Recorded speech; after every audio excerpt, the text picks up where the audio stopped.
Just being around Connor in that meeting room that you apply to your game?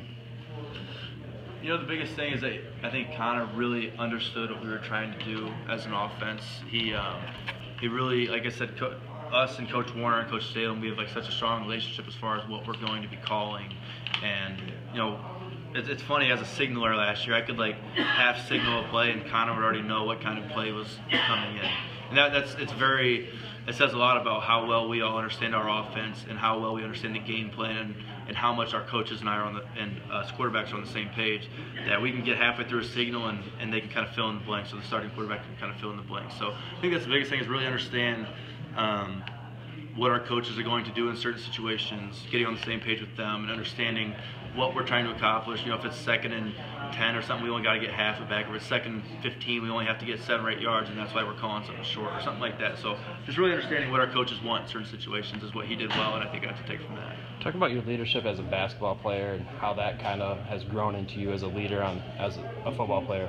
Yeah, I guess I've told people before, my first love was basketball. I got to high school and started for 4 years as a basketball player, and I enjoyed basketball more than I did football for a couple years until I got my first scholarship offer in football. So I was very knowledgeable in basketball, and I kind of understood everything that was going on, and I could step up and lead even as a young freshman or sophomore on a team that went to state and won state in high school basketball. That's where I first loved it and everything like that. And then after kind of stepping into the quarterback role, it became even more prevalent to be a leader, because that's what's asked at the position. And leading those teams, it kind of just transferred from basketball to football without me even really thinking about it. Just kind of how I was born, it's how I was raised, and what I grew up doing. So I guess it started with basketball, but it transferred to football pretty easily. What is the big difference in small high school, I was like a 4. Okay. Yeah, exactly. So there had to be some kind of forward. Yeah. You noticed a big difference in Brian Allen being more local this year? Most definitely.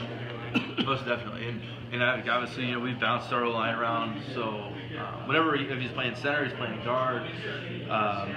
He's really done a great job of getting everyone on the same page, leading the O-line calls. He's very, very knowledgeable of picking up blitzes or identifying safeties rolling, so where the blitz is going to come from.